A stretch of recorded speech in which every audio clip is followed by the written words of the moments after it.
Next question, find the following data related to an orthogonal cutting process. Chip length 96 mm, length of the chip before cutting 240 mm, rake angle 20 degree, find shear force and friction angle if cutting force is 2400 Newton and feed force 960 Newton. Draw the Marchant circle diagram. Okay. അപ്പോൾ Marchant circle നമുക്ക് already വരക്കാൻ അറിയാം. ആ ചിത്രം ഓർമ്മിക്കുക. അപ്പോൾ ഇതിനകത്ത് ഞാൻ നേരത്തെ പറഞ്ഞ മാതിരി ഒരു ഫിഗർ ഉണ്ടല്ലോ, അതായത് നമ്മൾ ഈ സർക്കിൾ ഇങ്ങനെ വരച്ചിട്ടാകുമ്പോൾ സർക്കിൾ ഓക്കെ ആ ഒരു സ്ക്വയർ ഷേപ്പ് വരുന്നുണ്ടല്ലോ നമ്മൾ ഇതേമാതിരി.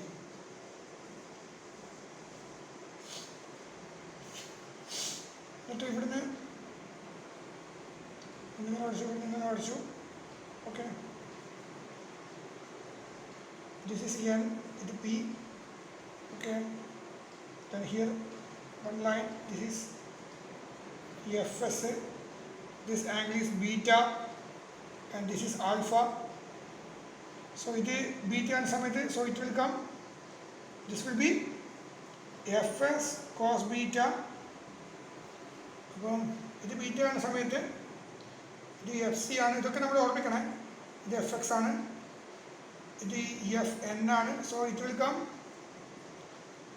F N sine beta. So F C is equal to നമുക്കറിയാം എന്താണ്, F N sine beta plus F S cos beta. അത് ഓർമ്മിക്കുക, അതെങ്ങനെയാണ് വരുന്നത് എന്നുള്ള കാര്യം. അതേമാതിരി ഈ എഫ് എക്സിൻ്റെ കാര്യത്തിൽ വരിക. അപ്പം അങ്ങനെ എഫ് സി കിട്ടി. ഇനി F X is equal to എന്താ വരിക, നമ്മുടെ ഇക്വേഷൻ എന്താ വരിക, F X is equal to ഇത് എഫ് എസ് കോസ് ബീറ്റ ആകുന്ന സമയത്ത് ഇതെന്ത് വരും, എഫ് എസ് സൈൻ ബീറ്റ അല്ലേ, ഇവിടെ ഇത് എഫ് എസ് സൈൻ ബീറ്റ വരും. സോ ഇത് എഫ് എൻ സൈൻ ബീറ്റ ആകുന്ന സമയത്ത് ഇത് മൊത്തം വരിക എഫ് എൻ കോസ് ബീറ്റ ആയിരിക്കും. So F N cos beta minus F S sine beta. അങ്ങനെയാണ് എഫ് സിയും എഫ് എക്സും അങ്ങനെയാണ് നമ്മൾ കണ്ടുപിടിക്കുന്നത്. ഓക്കെ, അത് കൃത്യമായി മനസ്സിലാക്കണം എങ്ങനെയാണ് എഫ് എനും എഫ് സിയും, അത് നമുക്ക് ആവശ്യം വരും. അതിനുശേഷമാണ് നമ്മൾ എന്ത് ചെയ്യുന്നത്, ഈ എഫ് എൻ കണ്ടുപിടിക്കുന്നത്. ഈ എഫ് എൻ കണ്ടുപിടിക്കുന്നത് to find out the value of F N. ഇത് ഇക്വേഷൻ വണ്ണിനെ നമ്മൾ എന്ത് ചെയ്യുന്നു, സൈൻ ബീറ്റയെ കൊണ്ട് മൾട്ടിപ്ലൈ ചെയ്യുന്നു.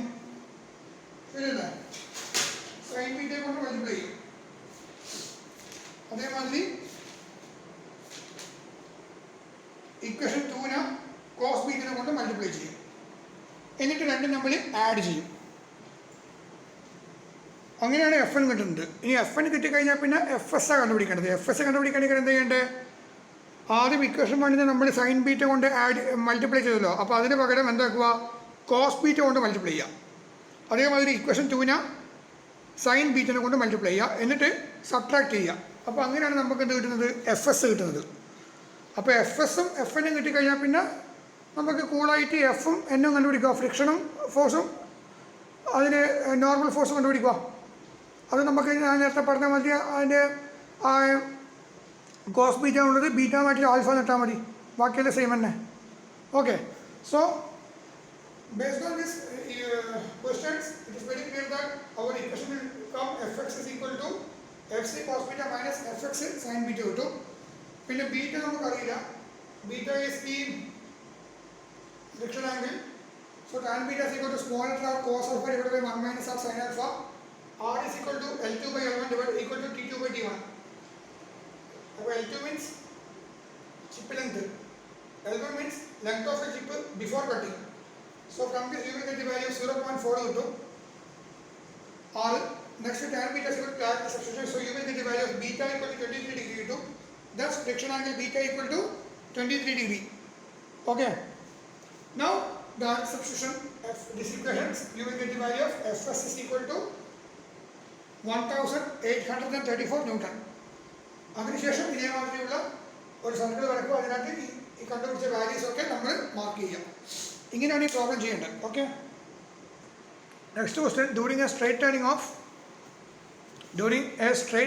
of a 24 mm diameter steel bar at a 300 rpm with a HSS tool a tool life of 9 minutes was obtained. When another bar of same material and the same dimensions was turned using the same tool at 250 rpm, the tool life increased to 48.5 minutes. What would be the tool life if the speed was 280 rpm? Okay, that's question. അപ്പോൾ നമുക്ക് T1 തന്നിട്ടുണ്ട് tool life എത്ര 9 minute, T2 തന്നിട്ടുണ്ട് 48.5 ആണ്. അപ്പോൾ T3 കാണണം. Okay, അതേമാതിരി V1 അറിയാം, πdn by 1000 ആണ് നമ്മളെ equations, metre per minute. Diameter is given, RPM is given. So based on this V1 is equal to 0.023 meter per minute കിട്ടും. മില്ലിമീറ്ററിനെ മീറ്ററിലേക്ക് മാറ്റുക. ഓക്കെ, ഡിവൈഡ് ബൈ 1000 ആണ് മില്ലിമീറ്ററിനെ മീറ്ററിലേക്ക് മാറ്റാൻ.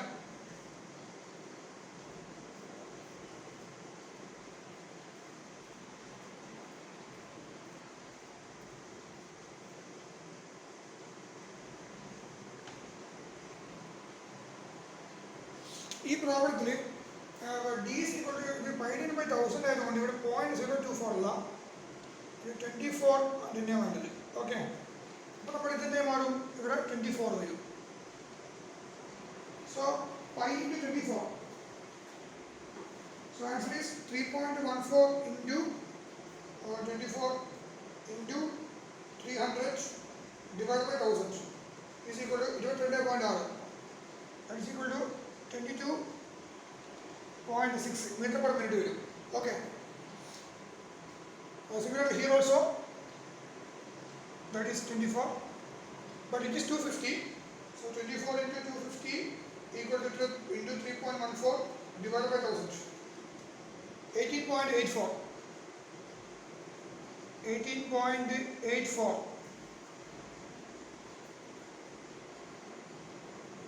so it will come around 18.84 meter per minute. Okay, now here this is 22.6 into 9, 22.6 into 9 raised to 10 equal to 18.84, 18.84 into 14.5 raised to 10. So ഇവിടെ 9 by 10 equal to 18.84 divided by 22.6. Okay, 18.84 divided by 22.6 is equal to 0.83.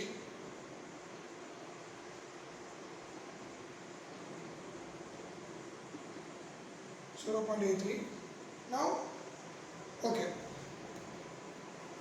കാരണം ഇവിടെ V equal to πdn by 1000 ആണ്, D equal to millimeter ആയതുകൊണ്ടാണ് ഇവിടെ 1000 വന്നത്. അല്ലെങ്കിൽ നമുക്ക് V equal to πdn by πdn മാത്രം എഴുതിയാൽ മതി.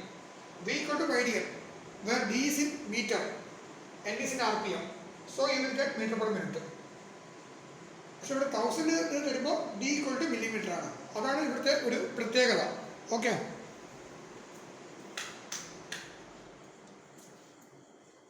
അപ്പോൾ അങ്ങനെ നമുക്ക് V1 കിട്ടി, V2 കിട്ടി.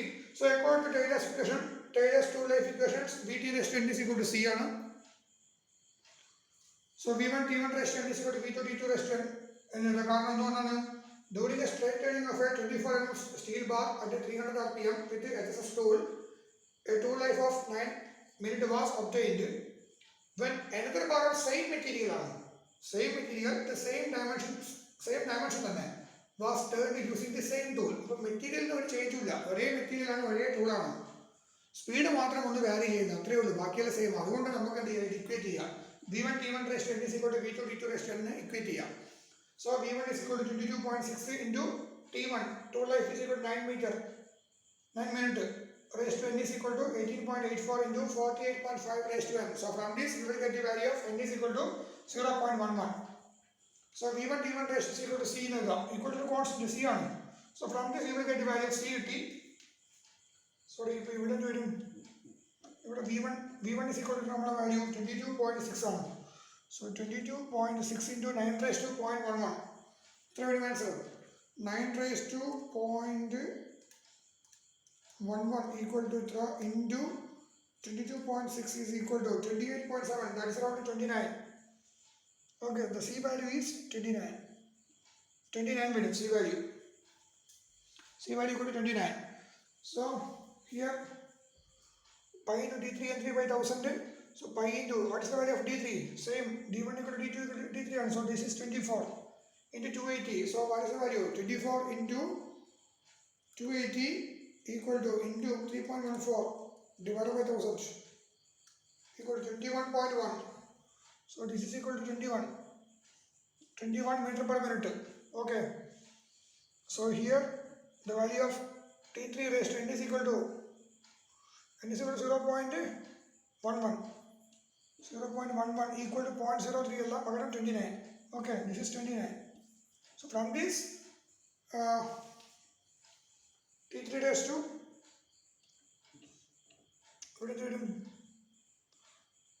21 into T3 raised to 0.11 equal to 29. So T3 raised to 0.11 equal to 29 divided by 21 equal to 1.38. 29 divided by 21 equal to 1.38. So this is equal to 1.38. Now log 1.38 on okay. So log 1.38 is equal to this much divided by 0.11 equal to 1.27 million. This is 1.27. This is 1.38 ആണ്. This is log 1.38. So from this value of T3 is value to log inverse 1.27 equal to 18.6. 18.62 minute. അപ്പോൾ 300 RPM ആകുമ്പോൾ 9 മിനിറ്റാണ് വരുന്നത്. 280 ആകുന്ന സമയത്ത് 18.62 minute വരുന്നു. 250 ആകുന്ന സമയത്ത് 48.5 മിനിറ്റ് വരുന്നു. ഇങ്ങനെയാണ് നടക്കുന്നത്. ഓക്കെ. അപ്പോൾ ഇവിടെ സെയിം മെറ്റീരിയലും സെയിം ടൂളും ആയതുകൊണ്ട് ഇത് ഇക്വേറ്റ് ചെയ്യാം. സോ ഡാറ്റ സബ്സ്റ്റിറ്റ്യൂട്ട് ചെയ്യാം. സോ ഫ്രം ദിസ് n കണ്ടുപിടിക്കുക. 9 by 48.5 all raised to n is equal to this much divided by this one. So log x raised to n is equal to n into log x equal to this one. Log കൊടുക്കുക. So from this n is equal to ഇത് divided by log 0.83 divided by log 0.186. So from this you will get the value of n is equal to 0.11. Then v1 t1 raised to n is equal to c. So from this you will get the value of c കിട്ടും. Then v3 കണ്ടുപിടിക്കുക അറിയാം. So from this you will get the value of tool life if the speed was 280 rpm. നമ്മുടെ question, what would be the tool life if the speed was 280 rpm? അതാണ് question. So tool life is equal to 18.62 rpm. Okay.